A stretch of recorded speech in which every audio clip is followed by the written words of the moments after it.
Tonight, your United States government on the brink of a shutdown. The latest maneuvering to avoid that from happening tomorrow evening, just as Donald Trump marks his first anniversary as president. Plus, House Intel delays testimony from top Trump aide Hope Hicks in the wake of that Bannon stonewalling. But the Russia investigation plows on, and new testimony has emerged tonight on possible money laundering. And just how strong a campaign surrogate is Donald Trump. A trial balloon was seen floating near Pittsburgh earlier today as the 11th hour gets underway on a Thursday night.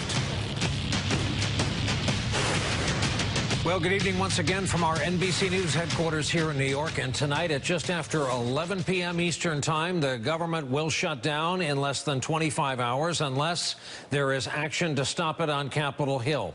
Late this evening, the House did its part, passing a measure to keep the government's lights on for another couple of weeks. The Senate tonight stands in adjournment. Later in the broadcast, we'll look at the chances of them going along with the House.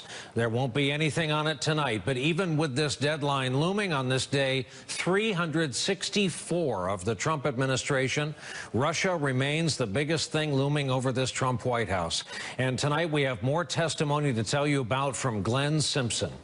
You'll recall he's the co-founder of that firm called Fusion GPS. They are a research and intelligence firm, put together the now infamous dossier on President Trump and Russia. We've seen already Simpson's testimony to the Senate Judiciary that was released by Democratic Senator Dianne Feinstein, quickly earning her the nickname Sneaky Diane from our president. This new testimony tonight is from the House Intelligence Committee. It is dated November 14 of last year, 165 pages in all. It had reporters busy all afternoon and evening.